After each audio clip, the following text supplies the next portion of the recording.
ಪಾಠ ಎಲ್ರೂ ಮಾಡ್ತಾರೆ ಸರ್, ಆದ್ರೆ ಮಕ್ಕಳಿಗೆ ಅರ್ಥ ಆಗೋ ತರ ಕೆಲವ್ರು ಮಾತ್ರ ಹೇಳ್ತಾರೆ. ಅವರಲ್ಲಿ ನೀವು ಒಬ್ರು ಸರ್.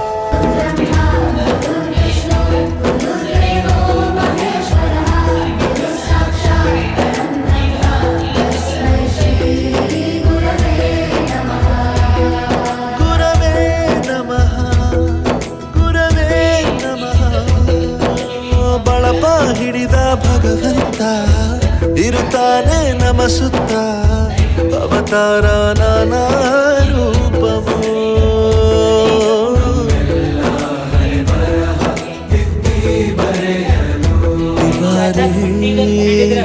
ತಾಳ್ಮೆ ಪಾಠ ಕಲಿಸೋರೆ ಗುರುಗಳು ನಮ್ಮ ಗುರುಗಳು. ನಾವು ಅವ್ರ ಕಡೆಯಿಂದ ಕಣ್ಣಿನ ದುಃಖವನ್ನ ಕಲಿಸೋದು